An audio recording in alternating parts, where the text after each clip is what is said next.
The first time Donald Trump ever tries to stop someone from talking about him on television, and it's me. Usually when he wants somebody to stop talking about him, he pays them $130,000. In 2018, Donald Trump, who was at that time president of the United States, was so upset about my jokes that I made about him, he directed his staffers at the White House to call Disney to tell them to rein me in. Jimmy Kimmel calls Trump a bad boy and jokes about gas, and within hours, Don Jr. is on social media firing off like the family name itself is on trial. But here's the twist, was this really about defending Dad, or was it the family's favorite play, turning a late-night laugh into headline gold? Stay tuned, because the punchline isn't what you think, and the real drama didn't even happen on Kimmel's stage.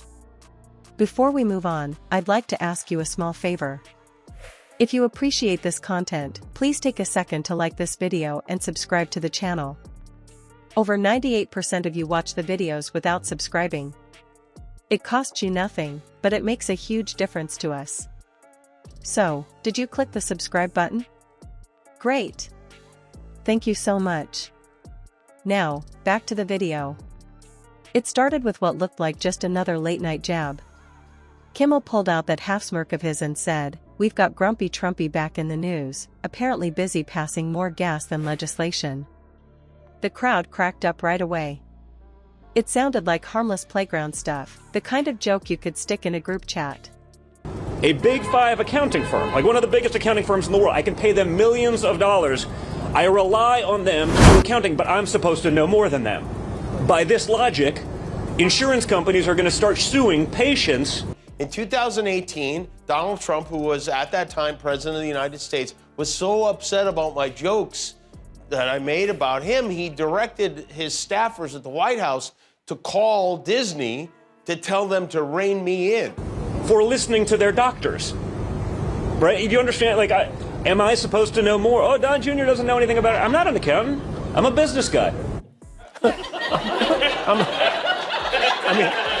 But within minutes, Twitter and Facebook lit up like he had just announced the end of democracy. Comment sections turned into battlegrounds. People were either laughing harder and reposting clips on loop, or furiously typing out long rants about respect for the office. The joke itself was short, but sharp. Right after the passing gas line, he added, somebody should maybe introduce him to a carrot or two. You know, fiber. The timing landed perfectly. The studio audience roared, thinking it was just Kimmel riffing.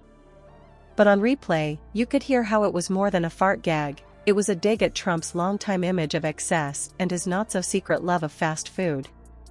It was aimed at his persona more than his politics, and it hit both for laughs and for the sting behind them. That's where the weird rumor came in, the one about Trump allegedly letting it rip during a quiet moment at a public event.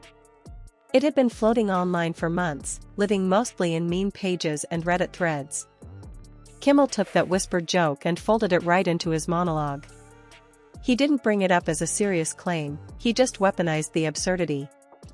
Political insult in one hand, bathroom humor in the other. It was like tossing a cream pie with an anvil baked inside. Now, celebrities poking fun at politicians isn't new. The report says at least 2 calls were made from the Trump White House to, quote, convey the president's anger regarding Kimmel's monologues and jabs. In other words, President Karen demanded to speak to my manager. The first time Donald Trump ever tries to stop someone from talking about him on television, and it's me. Usually when he wants somebody to stop talking about him, he pays them $130,000, but he wanted me to do it for nothing. I wonder what it was specifically that sparked his Trumper tantrum. SNL has been doing it for decades, Colbert makes it a nightly ritual, and even award show hosts get in on it. Usually the bit runs its course, maybe a few headlines, maybe not. But this one? Something about the combination of an unflattering image, a gross-out laugh, and the Trump name was jet fuel. For most public figures, a random joke like that might be a blip. For Trump, it became a whole production. That's part of the Trump brand playbook. He knows how to turn the tiniest roast into a headline machine.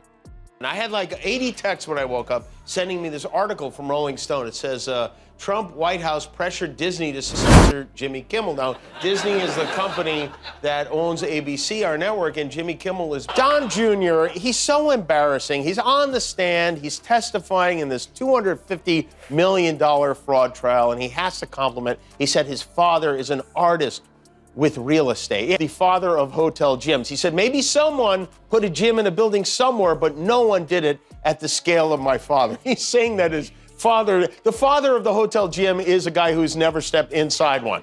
Think about the Little Marco nickname.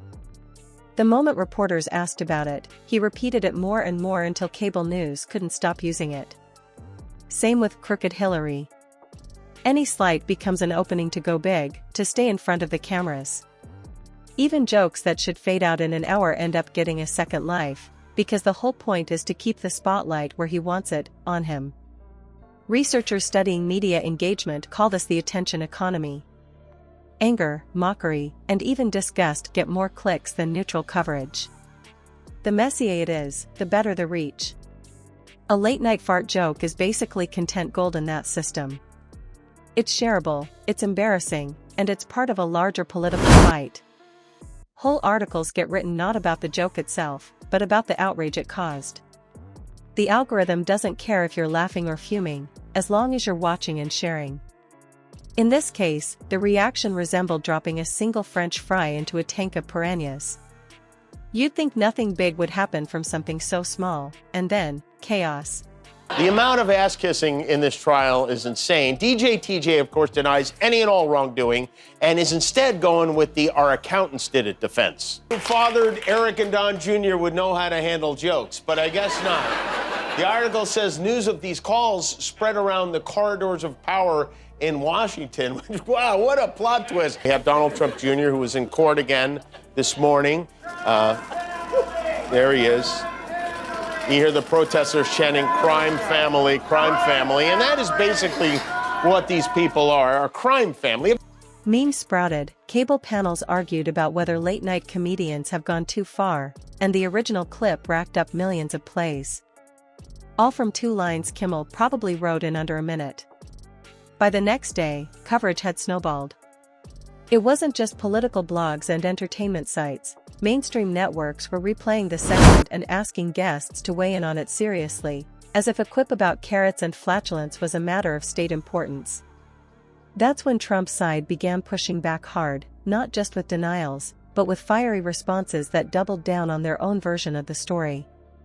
And as loud as the Kimmel moment was, the real blast was still loading in the chamber. Because the second Donald Trump Jr. caught wind of it, he didn't just respond, he made it his own battlefield. This was never just about hurt feelings or defending Dad's pride. It was about keeping the Trump name buzzing in every feed and ACR,